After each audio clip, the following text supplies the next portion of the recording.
Yaani 126, mara kwanza nilikuwa na posti 126 peke yake. Watu wakaniuliza hiyo 126 ni nini? Kila nikiposti hiyo 126 watu wanauliza 126 ni nini? Kaambia ikifika siku ya kuelezea 126 ni nini, tutaelezana na kila mmoja ataweza kufahamu 126 ni nini. Sogea kwanza nione 126. Asma. Alikamwe ajaje? Atakuja. Nilimwalika Asma na Alikamwe. Wala Asma amefika peke yake. 126 ile ilikuwa ni tarehe ambayo tulibadilisha kuwa namba kawaida. Ile ilikuwa ni tarehe 12.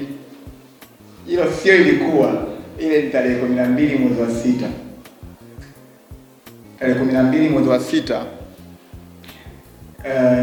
Binafsi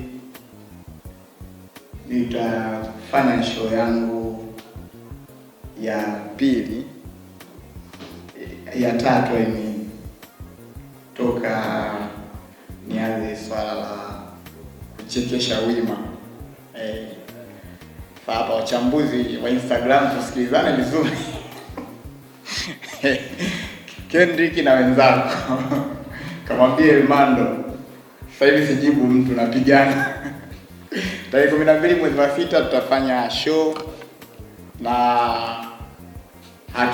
haitakuwa tu show kwa ajili ya kucheka peke yake, tutapata experience kamili.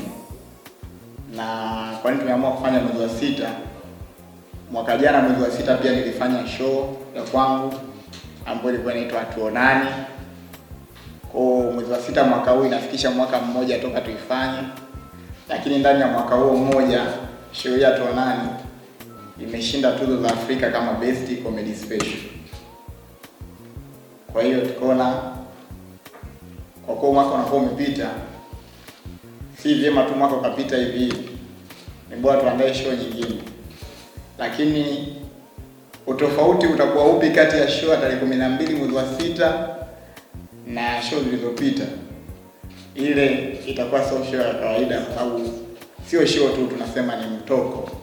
Kwa tarehe 12 Asma naweza kumwambia na Alikamwe pakwenda tunapo. Pakwenda tunapo tarehe 12. Mbona kama waandishi show yangu wamsikilizi nikiongelea masuala ya Alikamwe mnaweka kamera vizuri? Acheni ujinga. Show ni yangu, soma swala ya hali hapo. Ila itakuwa sio show ya kawaida, itakuwa ni experience kamili, kwa sababu ni show ambayo kwanza ina uwekezaji wa tofauti. Nadhani mnaweza mkaona hata press yetu jamani. Hivi sasa wanatumia maprofesa. Sisi tumewaletea wachekeshaji, ametutumia mpaka Asma. Kwa hiyo ni katika kuhakikisha tu jambo linaenda vizuri, na tutakuwa na show ambayo ni show ya kisasa. Sio kuhusu kuchekesha peke yake. Tutaeleza maisha halisi ya kila mtu kupitia njia ya ucheshi. Na kwa nini tumeamua kufanya hii show? Ni kwa sababu tuko kwenye maisha, kuna vitu vinahitaji nguvu nyingi sana. Kuna vitu tunavifanya kupitia akili ya kawaida. Kwa hiyo cha kwanza kabisa nipende kuchukua nafasi hii kualika wote, na Imani Media ndio wadau wetu wa kwanza ambao mara zote wamekuwa wakitupatanisha sisi na mashabiki zetu, na muda mwingine wamekuwa wakituchambua sisi na mashabiki zetu. Sasa nipende hii mic ni ya kutumia akili ya kawaida. Wanasema ukitumia nguvu inazima. So mnaweza mkajiuliza, kuna mabango ya ndani ambayo yanaitwa Kwanza Sunflower Oil. Haya ni mafuta nambari 1 ya alizeti ya kupikia. Ushakutana na mafuta aina mbalimbali, lakini Kwanza kama ilivyo yenyewe inaitwa Kwanza, haya ndio mafuta ya kwanza kwa ubora katika mafuta yote ya alizeti.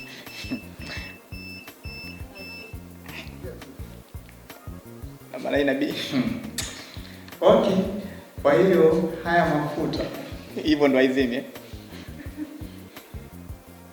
Kwa hiyo Mafuta ya kwanza sunflower oil, kama lilivyo jina letu la kampuni, ndio mafuta nambari 1 kwenye mafuta ya kupikia yatokanayo na alizeti. Kende ulikuwa ile sunflower na alizeti, sawa? Lakini kwa nini kwanza oil wako hapa? Hawa ndio wameamua kusimama na sisi kuhakikisha tarehe 12 kila kitu kinaenda sawa, kila kitu kinakaa katika mpangilio wake. Tunapata stage nzuri, ukumbi mzuri, pamoja na vitu vyote vitakuwa ndani, kuhakikisha mtu anakuja kucheka anacheka katika comfortability ya hali ya juu sana. Kwa hiyo kwa ajili hiyo ni washauri sasa mkatumie mafuta ya mabosi zangu kwanza wewe. Mkinunua hayo mafuta wanapata hela, wananipa tena, wanafanya show nyingine, sawa biashara iende hivyo sasa.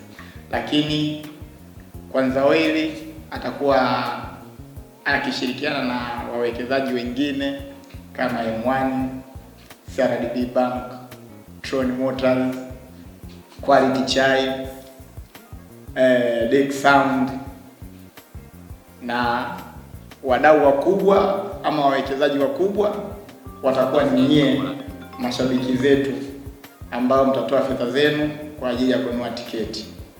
Na show inaitwaje? Show itafanyika wapi? Itakuwa siku gani? Kiingilio kitakuwaje? Nadhani sasa unaweza kutusaidia kutuonesha tunachofanya kwenye screen ili watu waweze kuelewa show itakuwaje. Kwa screen silipo kule. Ni bonge. Bahati nzuri mimi show zangu zote waga natafutaga majina ambayo hayatanitesa kwenye promotion. Show yangu iliyopita ilikuwa inaitwa Tuonani. Show yangu sasa inaitwa Kwa Akili ya Kawaida. Mimi tayari na majina ya show 15. Kwa hiyo nafanyaga moja moja. Nishaandika show zangu 15 najua itakuwa imeitwaje. Kwa hiyo natakaje majina kwa akili ya kawaida inaingia kwenye kila sentence. Kwa hiyo nadhani kwa akili ya kawaida tumeelewana. Comedy ni kiwanda ambacho kinajitegemea. Wachambuzi wote mimi wafuatilia ambao walikuwa wanasema comedy imekufa, hoja yao ya msingi ilikuwa ni kwa sababu Cheka Tu afanye show. Cheka Tu sio tasnia. Cheka Tu ni Cheka Tu ni taasisi ambayo ipo ndani ya tasnia ya comedy. So ni kama mtu aseme leo Bongo Flava imekufa kisa hakuna fiesta. Mtu yule atakuwa na tatizo la akili, si ndio? Mtu anayekwambia comedy imekufa kwa sababu Cheka Tu afanye, ni kila mwezi kuna show zinafanyika za comedy zaidi ya 3, 4 mpaka 5. Tarehe 1 pia Kipotosha na show, Watu Baki wana show. Show zinafanyika kila siku. Sasa hatuwezi kuitumia Cheka Tu peke yake kuiwa tasnia kwa kuwa Cheka Tu yeye ameshindwa kufanya show kwa sababu ambazo anazijua yeye mwenyewe na management yake. Mbona hizi kwa nini Cheka Tu ni platform kubwa ambayo imekuwa ikifanya vitu vinaonekana kwa rahisi na sio platform zingine? Kwa akili ya kawaida hiyo ulozungumza wewe, Cheka Tu watu wameitem kama ndio kiwanda cha comedy Tanzania. Ndio mmekosea. Unahisi pia kwa nini? Kwa nini hamtaki kuwashika mikono na baadhi ya taasisi zingine? Cheka Tu ambacho kina favor kwenye uandaaji wake wa event na kwa rahisi ni kwa sababu Cheka Tu ana, yani naweza nikasema karibia A list wa industry yote wako Cheka Tu. Kwa hiyo wanapotangaza event maana yake wanalishambulia. Sasa wanapotokea upande wa pili wameandaa event haijajaza ni kwa sababu tu ya promotion, lakini wanafanya vizuri pia. Na sio kwamba tu support show zao tunaenda. Kipotosha na show tarehe 1 Dodoma. Nimemwambia leo nitaenda.